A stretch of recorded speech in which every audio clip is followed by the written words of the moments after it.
The knock came like someone rehearsed it, three slow raps, deliberate, like they'd practiced the moment they wanted your life to tilt. I froze with my fork halfway to my mouth, grilled chicken steaming the sun, throwing long shadows across the kitchen tile, ordinary evening until it wasn't. Across the street, she stood with her phone up, framing my house like it was already evidence. I opened the door half an inch, just enough to see the badge and the outline of a man in uniform. I mean a local cop, not Army calm, polite professional. Evening, he said. We received a report of unauthorized vehicle activity on this property. Those words have a way of sounding official and casual at the same time, legal ease in a badge. I asked who reported it. He frowned for a beat, then said, "Anonymous." Like that cleared everything. It didn't. This is where the story could have gone quiet, where I'd shrug, apologize, and tuck the trailer out of sight. I'm not that person. I'd spent 2 decades around logistics and easements, Air Force days, then civilian contracts, so I knew a deed better than most people knew their passwords. There's a kind of paperwork that looks boring on paper and lethal in practice. I walked back to my office, pulled the Ridgeway Lane folder from the bottom shelf, and handed it to the officer. Maps, recorded overlays, liaison letters, the whole boring, beautiful mess. He read it the way people read weather reports, disinterested, until you point out the tornado. He relaxed, a hair closed the folder, gave me that "will note it" line, and left. No lights, no drama, just a cruiser disappearing down the street. But the air in the house had changed. Thin, charged. I sat back at the table and stared at cold chicken, thinking about the woman on the sidewalk, Karen, who had been watching me since week 3 after I moved in. She was the kind of HOA president who believed the entrance gate gave her federal jurisdiction. Her smile never reached her eyes. Her presence never felt accidental. I'd moved into that house for one reason: it bordered a gravel utility corridor with a recorded dual-use easement. For me, that corridor was a professional comfort, quiet routes for contractors, a route for logistics that meant my work could carry on without fuss. For Karen, it was an affront, a thing to exercise control over. She started small stairs from the sidewalk, a note in the mailbox about commercial appearances, a town newsletter buried with a warning about federal activity. Then she added cameras, little domed eyes on her eaves, a pole behind her shrubs, one tucked under the porch aimed where only my driveway mattered. She wanted a narrative. Fear is easy to sell when people don't want to read deeds. So she made flyers, slipped them under windshield wipers, posted cryptic comments in neighborhood groups. And one morning an anonymous yellow slip appeared in my mailbox, reminding me very politely that trailers and work-related signage weren't welcome. My trailer was legal in my driveway, chalked compliant with every size limit they'd quoted. But compliance doesn't play well when someone decides to be afraid for the whole block. I started keeping a journal document, everything, every camera, every flyer, every odd knock.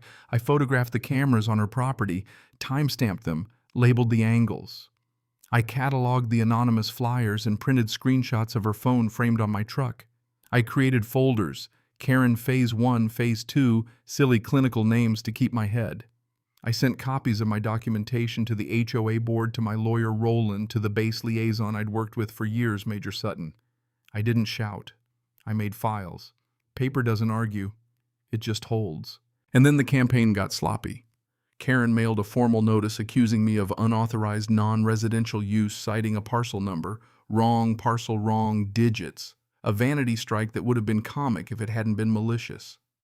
She accused the vacant lot 2 doors down of being leased to the federal government. That was her first big mistake. Facts are stubborn things. I took the letter to Roland. He smiled like most lawyers do when they smell low-grade fraud. "She accused you of leasing a vacant lot," he said. "That's beautiful." We drafted a calm, exact rebuttal on legal letterhead, certified copies of the easement, the 1998 grant language the base overlay reaffirmed in 2023 when I closed. We handed it to the HOA drop box at the park. Karen was there, of course, clipboard like a ceremonial mace. I slid the envelope in. She smiled too soon, an amateur's smile. Her responses escalated into rumor-mongering. Neighbors started to glance at me sideways. Someone forwarded me a screenshot of a community thread with her comments. Aaron down 3 doors sent a supportive, apologetic email. People who'd never left their hedges untrimmed suddenly had strong opinions about military-looking vehicles. I put up my own signs: legal, factual, laminated private easement, authorized logistical access, mounted a few cameras of my own with proper signage, not to fight her, but to stop the whisper machine. That's when Derek called base contractor X Tanker, who'd been running supply routes for years. Your HOA lady tried to stop me, he said, annoyed. Asked for ID, wouldn't budge until she could verify. Tried to snap my plates. His report went in the folder too. The more I fed the file, the more the story tilted away from her version. The county recorder's office gave me certified copies in 10 minutes, stamps, seals, signatures. Major Sutton replied within hours when I forwarded the harassment summaries. He told me Karen's name had shown up in base security notes, unverified civilian encounters near the perimeter. Suddenly, she wasn't just barking at a mailbox. She'd put herself on a list. I'm not proud of how much satisfaction I got from the paperwork. There's a particular hum that comes from knowing you've followed the rules so precisely that they become armor. Roland put together a 7-page response fax, citations, a cease and desist. The Department of Defense Legal Office sent a 2-page letter stamping the easement as active and warning against civilian interference. The board started to look nervous. Karen tried procedural tricks, emergency votes, special notices, meeting agendas shoved into the middle of standard bulletins. She pushed for an amendment to strip non-residential and government use rights from the corridor, a proposed emergency amendment with 3 days' notice procedurally invalid in about 6 ways. Roland froze it with legal filings, and we brought the County Oversight Division into the picture. The hearing room I'd imagined 1,000 times in my head was a fluorescent screamed community room with folding chairs and 1 microphone. Karen smiled into the glow of the projector like she'd win the Oscars for neighborhood vigilance. She lit up the screen with grainy photos, close-ups of trucks cropped tight, presented like a mystery. I walked up, set my binder down on that table, and showed people the map, ALC 3B highlighted signatures from 1998, and the base liaison's reaffirmation in 2023. I kept my voice steady, real talk, not polished testimony. Everything you've seen is recorded, stamped, and in the county archive, I said. If you want safety, start with facts. And then the twist, a surprise character that made the room tilt, the base itself. Major Sutton stood in the back and walked up to the lectern. He was not there for spectacle.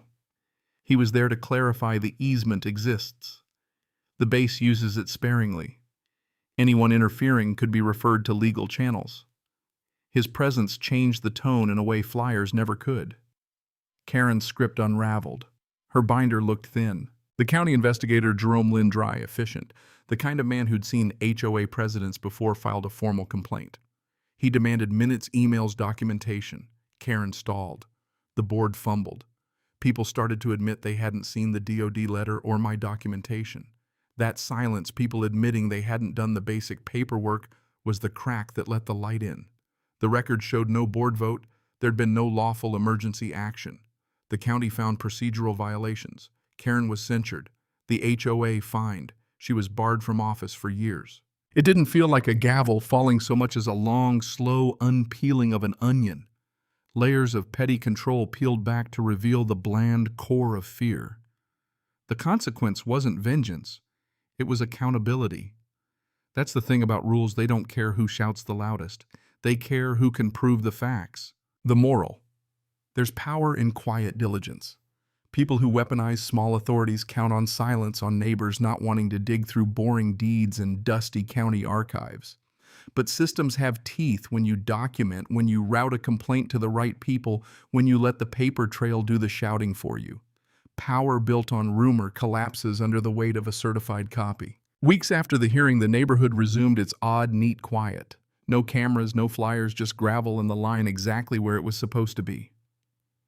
I stood at the edge of the easement one morning, boots crunching dry leaves, watching a small logistics van roll slowly down the trail and vanish into the trees. No sirens, no spectacle, no Karen with a phone held high, just quiet coordination, the thing it always was. I put my hands in my pockets and breathed.